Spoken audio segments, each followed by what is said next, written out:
अस्सलाम वालेकुम, क्या हाल है दोस्तों। मैं हूँ शहरी यार और ये है मेरा चैनल पर्शियन कैट गुजरांवाला। ये देखें जी, माशाल्लाह मेरे पास हेल्दी किटन है। माशाल्लाह प्यारे प्यारे से बच्चे हैं, आप लोग देख सकते हैं।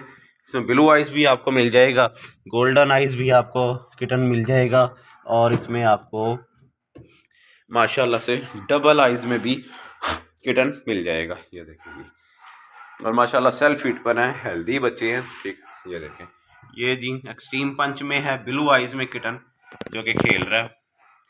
और लिहाजा आपकी मेहरबानी रिक्वेस्ट है, वो लोग मुझसे रब्ता किया करें जिसको नस्ल का पता होता है, फेस क्वालिटी का पता होता है, फेस और फर का पता होता है, वो लोग मुझसे रब्ता किया करें।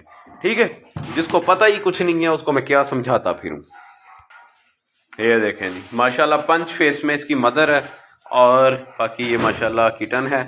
ठीक है, इसमें आपको ग्रे कलर में भी मिल जाएगा, वाइट कलर में मिल जाएगा। ठीक है, माशाल्लाह हेल्दी बच्चे हैं और बहुत ही प्यारे से हैं। और ये कैट भी फॉर सेल के लिए ब्रीडर बिल्ली है, जिस किसी ने लेनी हो उसको कैट भी मिल सकती है।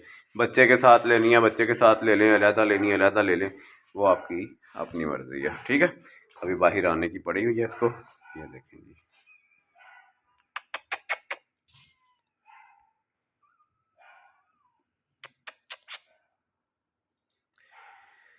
ठीक है, डिस्क्रिप्शन में मेरा नंबर लगा हुआ है और वहाँ से आप मुझसे कांटेक्ट कर सकते हैं। अपना बहुत सा ख्याल रखें, दुआ में याद रखें। अल्लाह हाफ़िज़। ये देखें, भाग गई है बाहर, भाग गई है बाहर, आकर ही सुकून लेना था इसने।